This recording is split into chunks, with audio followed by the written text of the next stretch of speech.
Breaking news చూస్తున్నాం. ప్రముఖ సంగీత దర్శకుడు ఆస్కార్ అవార్డు గ్రహీత ఏఆర్ రెహమాన్ బాలీవుడ్ పరిశ్రమపై సంచలన వ్యాఖ్యలు చేశారు. 8 సంవత్సరాలుగా బాలీవుడ్ తన్ను వెలివేసిందని హాట్ కామెంట్స్ చేశారు. హిందీ పరిశ్రమలో క్రియేటివిటీ ఉన్న వాళ్ళు తక్కువని, అందుకే తన్ను దూరం పెట్టారంటూ వ్యాఖ్యానించారు. ఒక్కసారి ఛాన్స్ ఇచ్చి కూడా వెనక్కి తీసుకున్నారన్నారు. మతపరమైన అంశం కూడా తనపై వివక్షకు కారణమని కావచ్చని ఆరోపించారు. కెరీర్ తొలి రోజుల్లో కూడా తన్ను వెలివేశారన్నారు.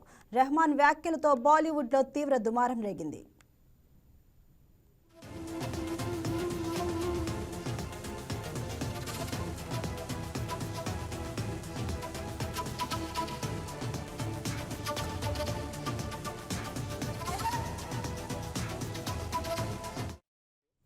దీనిపై మరింత సమాచారం మా కరెస్పాండెంట్ బిందు అందిస్తారు. బిందు, చెప్పండి, అసలు బాలీవుడ్ పరిశ్రమపై ఏఆర్ రెహమాన్ ఒక స్టేట్మెంట్ అయితే ఇవ్వడం చూస్తున్నాం. దీని గురించి మీ దగ్గర ఉన్న సమాచారం ఏంటి? ప్రముఖ సంగీత దర్శకుడు ఆస్కార్ అవార్డు గ్రహీత ఏఆర్ రెహమాన్ చేసిన కామెంట్స్ ఇప్పుడు బాలీవుడ్ వర్గాల్లో పెద్ద దుమారమే రేపుతున్నాయని చెప్పుకోవచ్చు.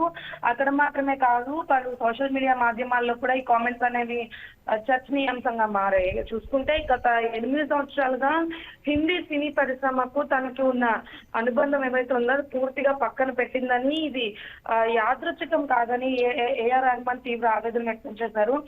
గత 8 సంవత్సరాలుగా చూసుకుంటే తన సినీ పరిశ్రమలో, తన సినీ పరిశ్రమకే కాకుండా తను చేసిన వర్క్ గురించి కూడా పక్కన పెట్టేసి బాలీవుడ్ లో నిజమైన క్రియేటివిటీకి కొరత ఉందని, అయితే నిజంగా ఎవరైతే కష్టపడి ఉంటారో వారందరికీ ప్లేస్ లేదని, కొత్త ఆలోచనలు తీసుకొచ్చే వారిని ప్రోత్సహించకుండా దూరం పెడతారని కూడా వ్యాఖ్యానించారు.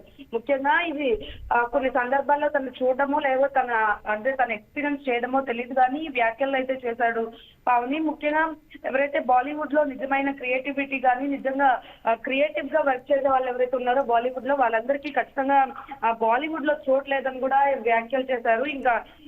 ఇంకా చూసుకుంటే కొత్త ఆలోచనలు తీసుకొచ్చే వారిని కూడా ప్రోత్సహించడం కానీ వారిని దూరం పెడుతున్నారని చెప్పడం జరిగింది. అంటే తనకి ఒకసారి అవకాశాలు ఇచ్చి చివరి విషయంలో కారణం చెప్పకుండానే తనకి తీసుకున్న సంఘటనలు కూడా జరిగాయని వెల్లడించారు. తను కూడా ఇది ఎదుర్కొన్నాడు. అలాగే తనతో పాటు చాలా మంది బాలీవుడ్ కి వస్తున్న వాళ్ళు కూడా ఇదే ఎదుర్కొంటున్నారని పేర్కొన్నారు. అంతేకాకుండా మతపరమైన అంశం కూడా తనపై వివక్ష చూపడానికి కారణమై అయి ఉండొచ్చు అని కూడా ఆయన అనుభవాలు ఎదురయ్యాయని కూడా చెప్పడం జరిగింది. అదే విధంగా మతపరమైన ఏదైతే ఉందో, మతపరమైన విషయంలో తనని సినీ ఇండస్ట్రీకి దూరంగా పెడుతున్నారంటే ఛాన్సెస్ కి సంబంధించి కూడా మతాన్ని అడ్డు వేస్తున్నారని కూడా చెప్పడం జరిగింది. అదే విధంగా ఏదైతే కెరీర్ ప్రారంభ దశలో ఉందో, అంటే కెరీర్ ప్రారంభ దశలో కూడా అలాంటి అనుభవాలు ఎదురయ్యాయని, అప్పుడు తనను తక్కువ చేసి చూసిన సందర్భాలు కూడా ఉన్నాయని కూడా ఏఆర్ రెహమాన్ గుర్తు చేసుకున్నారు. ఈ వ్యాఖ్యలపైన బాలీవుడ్ దర్శక నిర్మాతలు మరియు సంగీత కళాకారులు కూడా సినీ విశ్లేషకులు విభిన్న అభిప్రాయాలు వ్యక్తం చేస్తున్నారు.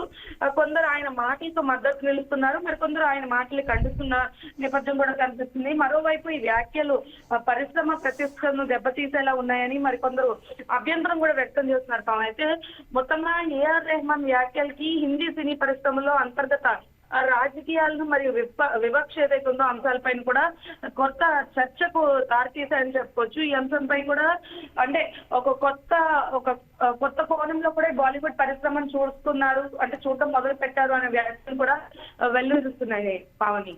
Right, thank you Bindu.